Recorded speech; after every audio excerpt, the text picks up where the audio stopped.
Mike Reed. Thank you. DJ extraordinaire and presenter on Talking Pictures. Where do we start? Let's start in your early days. Did you get on the radio waves, as it were? Well, it wasn't planned. I mean, my initial love when I was very young was archaeology. I went on a lot of digs, and when I left home, I gave 12,000 artifacts to the Weybridge Museum. Wow. So my initial plan was to do something in archaeology.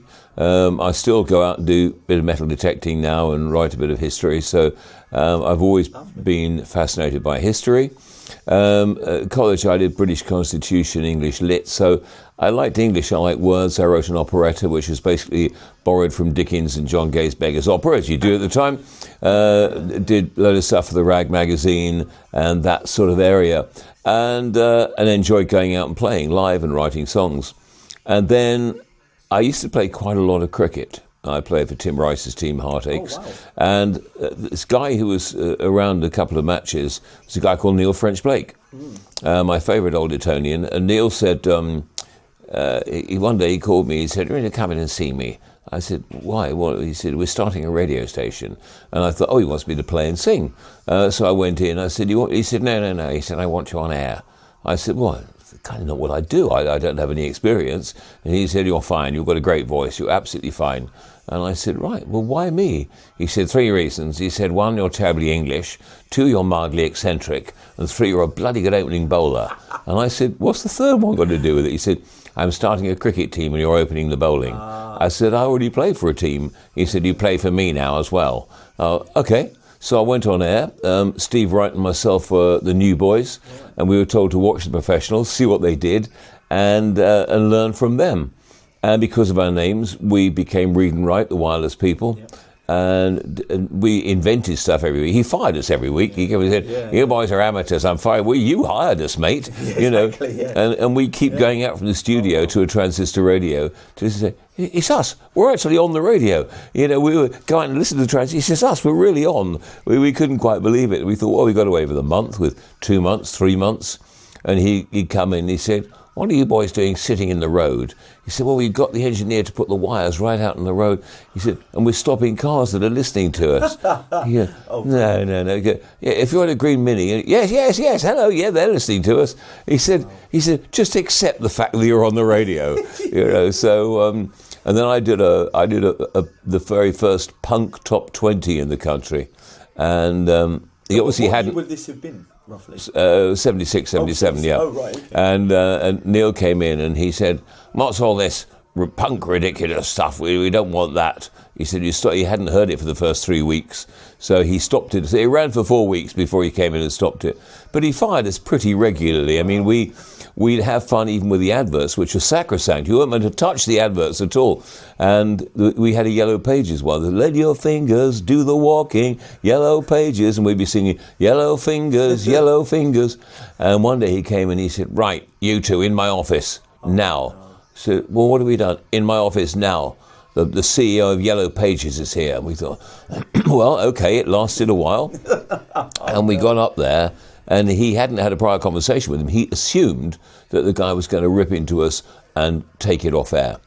And he said, "We love what you boys do in the office. We think it's funny. We wait for the ads to come on to see what you're going to do to them." And Neil French Blake, his mouth dropped open. He thought, this guy's going to tell us off and he's going to fire us and all is well. Oh, wow. But no, he loved what we were doing. And Neil went, and that was really the start of us. We used to do silly characters and stuff like that. So we sort of made up our own rules. And then I got the gig at Luxembourg out of about 2,000 applicants. And Steve got the gig after me. Then I went to Radio 1 and he went to Radio 1. And then, obviously, Radio 1, you've done the breakfast show, I believe. Is that right? Yeah, 5.5 years, yeah. And that must have been quite tiring for you, imagine. I mean, imagine, getting up early, getting into... Or was you used to it at that point? Yeah, no, I don't mind getting up early at all. I mean, if you're off with the Radio 1 breakfast show, you don't say, "Oh, sorry, but I don't want to get up early." Exactly. You do it. So, yeah, I mean, it was a great program. I've been doing the evening show before John Peel, so I was playing a lot of what I thought was good stuff. And our boss said that you're playing evening music in the mornings. I said, it's just good music. It doesn't matter what it is. It's not evening music. It's just, Adam and the Ants or OMD or Teardrop Explosion. It's just good music. So I had a bit of a fight for the first 6 months over the music, and then until gradually, they got used to you, probably. Gradually it gradually changed. But the first day in there, I sat in the studio and I felt like a fraud. I thought someone was going to come in any minute and go, sorry, there's been a terrible mistake, because that seat had belonged to Tony Blackburn, then Noel Edmonds, then David Lee Travis, and I was only the fourth one. And I thought, someone's going to tap me on the shoulder and say, sorry, mate, it's been an awful mistake, but it didn't. So you feel a bit of a fraud, and you're walking around Broadcasting House and seeing all these greats from the past, the Arthur Askers and Tony Hancocks and people on the wall, and you think, I'm part of this. This is quite incredible. It should be next. Yeah, quite incredible. There's a thing that happened. I don't know how true this is, but the whole Frankie Goes to Hollywood obscene thing with the lyrics that happened with Relax. There was something that you said, wasn't there, on air about it? Or was there an announcement that you made about that? I always say to people, and I will say to you, would you like the truth or would you like the myth? The truth is not so interesting. The myth is, but it's not the truth. Right. So about 1,000 people appeared to be in the studio at the time who all saw, in actual fact there are only two of us, Adrian John, who was on before me, and we used to have, on the Wednesday morning, we played the chart, we repeated the chart, and our records were there, and that was it. You couldn't just pick stuff from a computer then. And it got to Frankie's, who were whatever, 4, 5, something like that, 3, and Adrian said, have you seen the back of the 12-inch? And it was an obscenity about Duran Duran and a picture. And I went, I said, well, I'm not going to have time to play them all. So if I'm going to drop one, I'll drop that one then this morning. So there was nothing about, it's obscene or anything like that. I just dropped that one because he mentioned, I thought, I'm going to drop something. We're not going to get them all in, as always happened. Paul, who was the manager of the Frankies, seized on it. Because at the time, I was doing Saturday morning TV, I was doing Top of the Pops, I was doing Pop Quiz and the Radio 1 Breakfast Show, so the profile couldn't have been higher. No. And so he piled into all the press. Mike Reese banned it, Mike Reese banned it. In actual fact, of course, the BBC banned it. I had no power to ban it whatsoever. The BBC could say, well, we're going to fire you then. Exactly. They banned it, and the reason they banned it was the video, because my producer and others came back and he said, my two daughters, to our boss, my two daughters have been watching it. He said, have you looked at the video? He said, I won't describe it. It's absolutely graphic. Yeah. And they looked at it and they go, right, we're dropping that. So it was a BBC ban. Yeah. But Paul, their manager, took it to all the people, that Top of the Pops, Children's TV, just for a shock value, and then said, we've been banned, which were years later. I'm down at Cannes for the film festival. This guy leaned across the table and said, I've got to tell you, he said, I'm the bloke that directed the video. And I said, oh, right, great.